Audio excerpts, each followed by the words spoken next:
Hey, college football fans, this is Gary Green, longtime sports handicapper and professional sports bettor here in Vegas for the past 35 years. And this is your Gary Wins videos. And this is another college football playoff preview. This is the middle game, game number 2 of 3 for Saturday's slate. And this game pits Clemson at Texas in Austin, Texas. Line on this game is Texas 12.5. The total is 51.5. Very big line move here on this game. The Sharps are all over Texas as this game opened just 8.5. For the two teams playing here on TNT, 4 p.m. kickoff time, weather should not be like a lot of these other games where they're being played in cold weather facilities. So that's always a much better game to watch as far as I'm concerned. But for the total players, Clemson has played 6 overs and 7 unders. Texas has played 4 overs and 9 unders. For Clemson, their head coach, Dabo Swinney, 7-2 against the spread in playoff games. This guy has gotten his team prepared for the big ones. 5-2 straight up as a dog in playoff games. And he's 20-12 against the spread as an underdog overall as a head coach at Clemson. So when he's the underdog, he's rallied his troops. As for Clemson, this is the first time that they've been a double-digit underdog since 2014. As for the Texas head coach, Steve Sarkisian, he is 15-10 against the spread as a home favorite at Texas. For Clemson, their offense, or their team as a whole, plus 90 yards per game over their opponents. And for Texas, they've actually held their opponents to 134 yards per game under their yearly average. And the reason that is their defense is absolutely lights out phenomenal. Clemson's quarterback, Klubnik, 33 touchdowns, just 5 interceptions. For the most part, this cat had a fantastic season. Texas's quarterback, yours though, not so much. 25 touchdowns, 9 interceptions. Both of the teams do possess solid number 1 running backs, so they can count on them to at least get them yardage to not always be in 3rd and 10s. Clemson basically has 5 receivers that average 10 yards per pop plus per catch. Texas also has 5, but Texas has 3 of them averaging 15 yards per play or per yard per catch. So these teams have capabilities at wide receiver to make a lot of big plays in this game. Clemson averaging 455 total yards per game in this game, and they're going to go against Texas's defense that allows just 249 yards per game. Texas on offense, they're averaging 445 total yards per game, but Clemson's defense gives up over 100 yards more than Texas' defense does, as they allow 365 total yards per game. Now, Texas defense comes in number 1 in the nation. They have allowed only 4 passing touchdowns all year. That, folks, is something that you might not see again for a long, long time. I said years ago, earlier in the year, when I was doing a preview of Texas against Texas A&M, that the difference about the Texas defense compared to A&M's or anybody else's, they weren't large boys, they weren't men, they were beasts. And that's what they are. This defense is nothing but beasts. This is the best defense I've watched in a couple of years. When we go to the offensive line, defensive line matchup, it's one of my big deal things, offensive line, defensive line, and how they match up. This is something from the old days, back when we just were able to destroy the books week in, week out with this same situation. But Texas's offensive line, it's got an All-American, but they average 330 pounds per man across the line of scrimmage. Big boys. These boys can eat. They're going against a Clemson defensive line that's 285. So they're 45 pounds per man advantage across the line of scrimmage in this game.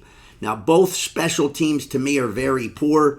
As far as the kicking game, probably a little edge to Clemson because the field goal kicker's not too good for Texas.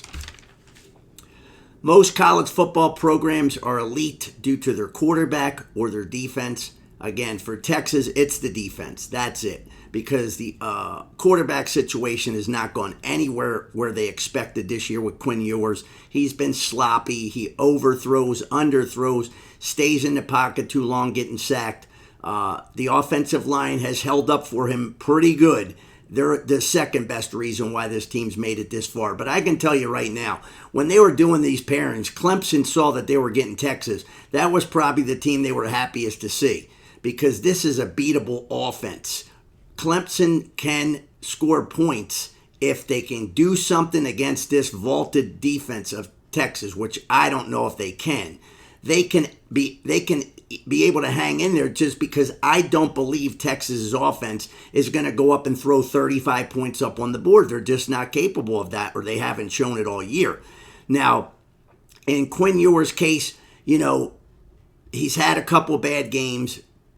One of them was against Georgia the first time around. The second time around, even though they lost the second time to Georgia, he was able to put up some passing yards. So maybe he can carry that momentum into this game. But he's got 25 touchdowns, 9 interceptions, sacked 22 times. I graded him for the year C. He was supposed to be a Heisman candidate. He wasn't even in the top 50 as far as I'm concerned. Now, again, the Texas defense is going to be hard to do anything against. You're not going to pass the ball big plays. They don't allow it. They get a good rush on the quarterback. So you're going to have to get that running game going and try to milk the clock. That's going to have to be the Clemson strategy, because they lost 3 times this year, and when they lose, their offense sputtered. As far as Texas, they lost to Georgia 2 times. They scored 15 and 19 points. And again, if they have a bad day on offense again and score that low, Clemson's going to have an opportunity to win this game and steal it. Clemson's offense, though, again, either great, fantastic, off the charts, or basically really bad. In the 3 losses, Clemson scored 14 against South Carolina, 21 against Louisville, 3 points against Georgia. They pick up the points and the stats against Cupcake City opponents, so this will be by far their stiffest test of the year. As for Clemson, they won the ACC title game last 2 weeks ago, I guess now, but 34-31 over SMU. But the defense did allow 458 total yards, which, again, this has to make Quinn Ewers be saying to himself, wow, I got the right team, too, to go against. I might finally be able to break out in this game against Clemson's defense that has not fared as well against some of the better quarterbacks in the ranks here of college football. Now, neither team played a really tough schedule. Texas has had that one tough game for the most part. Against Texas A&M. They dominated them, though. I mean, if you see the score, 7 points were an interception for a touchdown by Ewers at the 1-yard line, 99-yard interception return touchdown. They shut him out. So, again, this Texas defense is by far the best defense in this college football playoff, not even close. As far as Texas, though, the offense, to me, one of the 3 or 4 biggest underachievers in college football this year. I expected so much more. The talk of Sark, the head coach, play caller, and how great he was, he couldn't muster anything. And then you had Archie Manning come in a little bit for Ewers when he was hurt. He looked okay, but again, the competition, very hard to really get a good read on teams when they haven't played anybody good. And the one time that they're playing somebody good, which in this case was twice against Georgia, which wasn't this is not Georgia's best team this year. When you struggled both of the games, that's not a good sign going into the college football playoff. But defense for Texas, again, when they lost the SEC title game against Georgia, they allowed only 277 total yards. When they lost the first time to Georgia, they allowed only 283 total yards. So the reason they lost certainly ain't on the defense of Texas. Clemson's got one shot to win in this game. It's probably going to come down to forcing Ewers into turnovers, which he has done.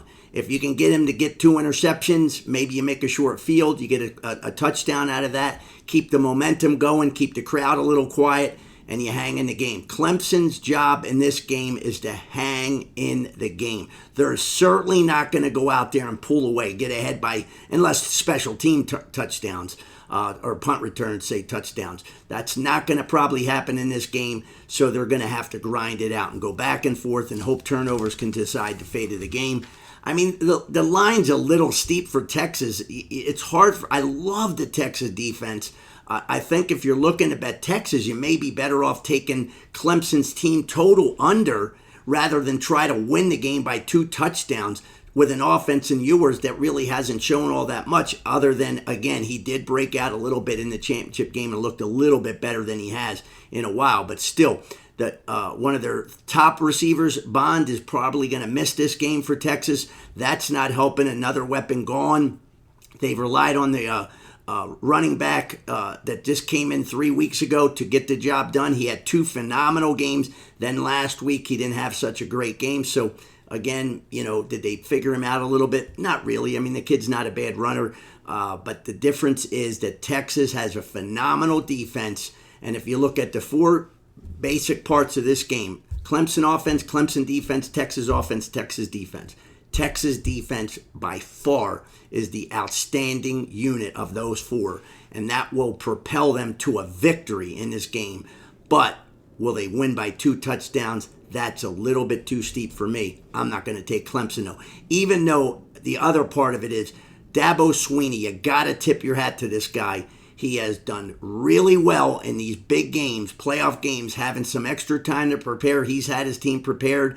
Klubnik has not turned the ball over, 5 interceptions. If he doesn't turn it over against Texas defense, but again, how many touchdown passes are you going to throw on a defense that allowed 4 touchdown passes all year? More than 1, I doubt it.